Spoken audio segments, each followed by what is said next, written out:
थोड़ा पूछ रहा था कि ये माजरा क्या है। मैं मतलब मार्केट आपको ऑल टाइम हाई पर सौंप के गया था और संभल ही नहीं संभला। और मतलब कितनी बार ऐसा होता है, मेरे को लगता है कि यार ये मतलब इनफैक्ट मुझे किसी का मैसेज आया कि सर आप प्लानिंग उसी हिसाब से करते हो कि जब मार्केट थोड़ा टफ होगा। वैसे तो खैर मतलब मैं सच बताऊं तो बहुत सही टाइम पे छुट्टी ले ली मैंने, क्योंकि ऐसी मार्केट में क्या तो बात करते हैं आप। आई एम श्योर कि थोड़ा सा वीरू से भी बात करूंगा और हर्षिता से भी। क्लोजिंग में तो खास तौर से मेरे ख्याल से टाइम निकालना मुश्किल हो रहा होगा इस मार्केट में। छुट्टी मेरी बहुत अच्छी रही वैसे, लेकिन आप गर्मी की बात कर रहे हैं। वैसे एक चीज़ मैं अभी भी कहूँगा फिर भी, हमारा देश बहुत अच्छा है वेदर के हिसाब से। और आपको अभी भी मैं ये कहूँगा कि खासतौर से मुंबई में तो बहुत अच्छा वेदर है, बहुत अच्छा वेदर है। मतलब मैं कह रहा हूँ आप सिंगापुर या थाईलैंड या ऐसे कंट्रीज में जाके देखिए, इतनी वहाँ पर उमस होती है, इतनी गर्मी होती है, बहुत बुरा सीन है, बहुत बुरा सीन है वेदर का। तो मैं तो अपने आप को भी मानता हूँ कि मुंबई बहुत अच्छा, मुंबई का वही आमची मुंबई वेदर वाइज बहुत अच्छा है, कोई दिक्कत नहीं है। खैर चलिए अब देखिए, मैं आज इतिहास से जुड़ी दो चीज़ें करना चाहता हूँ। एक थोड़ा, क्योंकि आज मैं छुट्टी से आया हूँ तो थोड़ा सा मैं आज थोड़ा सा अच्छे मूड में हूँ। हाँ। तो इसके लिए तो मतलब एक मेरा खुद का पर्सनल ट्रैक रिकॉर्ड रहा है कि छुट्टी से मेरे आने के बाद मैं नॉर्मली जब आता हूँ उसके बाद मार्केट चलने लगता है। चलिए ठीक है, मजाक की बात हो गई। लेकिन अब आते हैं असली बात पर। असली हिस्टोरिकल जो एविडेंस रहा है वो क्या रहा है। हम क्यों गिरे हैं? हम गिरे हैं क्योंकि ये जियोपॉलिटिक्स वरीज जो चल रही हैं, वॉर वरीज चल रही हैं।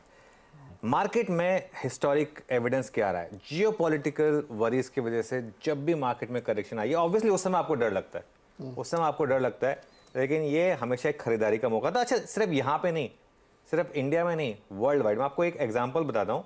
ऑब्वियसली जैसे गल्फ वॉर थी, अच्छा उससे पहले भी ना बहुत वॉर्स हुई थी। एक वॉर थी जिसमें आई थिंक यूएस किसी कंट्री पर अटैक करने वाला था, तो वहाँ के फंड मैनेजर ने अपने डीलर को फ़ोन किया और बोला कि क्या सीन है। उन्होंने बोला कि सर यूएस अटैक करने वाला है, मार्केट 30-35% नीचे है। तो उन्होंने कहा कि जितना कैश है हमारा सारा डाल दो और मार्केट खरीद लो। उसने कहा सर क्या बात कर रहे हैं, अभी मार्केट इसलिए गिर रहा है। उसने बोला अच्छा बताओ, अगर यूएस अटैक कर देगा और हम सब अगर रहेंगे नहीं तो करेंगे क्या, और अगर नहीं किया तो उससे अच्छा प्राइस नहीं मिलेगा। तो बात सिंपल इसमें। गल्फ वॉर के टाइम बहुत अच्छा एग्जांपल था। रशिया यूक्रेन वॉर देखिए आप, वहाँ से मार्केट क्या चला है। उस समय किसी को नहीं लग रहा था कि मार्केट चलेगा, लेकिन वहाँ से मार्केट चला है। लास्ट एग्जांपल हमारा इवन जो इजराइल वाला वॉर था, उसमें जब हमने वो लपक लीजिए वाली बात की थी, इस बार भी उसी वजह से हुआ है। हमारा एक जो इकलौता रिस्क होता है स्पेशली इस रीजन में जब भी जियोपॉलिटिकल वरीज आती है, वो होती है क्रूड रिस्क, क्रूड प्राइस, कि क्रूड कहीं 120-140 ना पहुंच जाए। अभी जो इंक्रीमेंटल न्यूज आ रही है, जो भी मैं पढ़ रहा था कल और परसों में, मतलब परसों मार्केट बंद होने के बाद और कल तक में ऐसी कोई खबर नहीं आई जिससे लग रहा है कि एस्केलेशन होगा, उल्टा क्रूड कम हुआ है। तो मेरे ख्याल से ये एक मौका है आपके पास। अगर आपकी पिछली रैली मिस हो गई हो तो ये एक मौका है, उसमें इस्तेमाल करें। मेरा वो जो फॉर्मूला था डिप और सिप का, वो डिप और सिप का फॉर्मूला अब आपको यहाँ पर बेसिकली अप्लाई करना होगा। इस चीज़ का ध्यान रखें। और एक और चीज़, पिछली बार हमने बात डिस्कस की थी, ऐसे मौके होते हैं जिसमें आप अपने कैपिटल को डिवाइड करें 5 इक्वल प्रोपोर्शन में, 20-20-20%, और हर डिप में निफ्टी ETF में। देखिए ट्रेडिंग के हिसाब से जो भी होगा, ट्रेडिंग की अप्रोच अलग होती है हमेशा, इसमें स्क्रीन को रिस्पेक्ट करना होता है आपको, लेकिन इन्वेस्टमेंट के हिसाब से 20% डालना शुरू करें। पहला 20% आज ही डाल सकते हैं। स्टैंडर्ड डिस्क्लेमर और स्टैंडर्ड डिस्क्लोजर दे रहा हूँ मैं, और वैसे भी क्योंकि निफ्टी ETF है, मैं आज खुद डालने वाला हूँ निफ्टी ETF में, क्योंकि अगेन बॉटम कोई नहीं कर सकता टाइम, और क्या होगा यहाँ से और गिरेगा तो और लेंगे, उससे क्या फ़र्क पड़ता है। असली पैसा बनाने का तरीका यही होता है कि जब आपको डिप मिल रही हो तो उसमें आप ऐड करें। अगर आप इंडिया ग्रोथ स्टोरी पे बिलीव करते हैं, जैसे मैं करता हूँ, तो उस हिसाब से।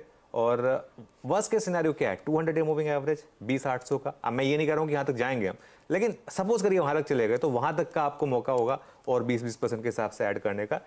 Short point by on dips, dip and sip, उसको कंटिन्यू करना, उसको छोड़ना नहीं है, बिकॉज जियोपॉलिटिकल वजह से ये डिक्लाइन आ रही है। बिल्कुल ठीक है। आप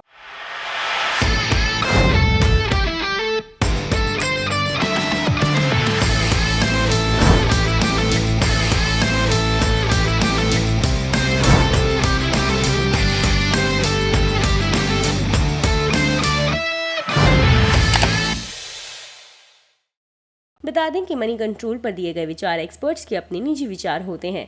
वेबसाइट या मैनेजमेंट इसके लिए उत्तरदायी नहीं है। यूजर्स को मनी कंट्रोल की सलाह है कि कोई भी निवेश निर्णय लेने से पहले सर्टिफाइड एक्सपर्ट की सलाह लें।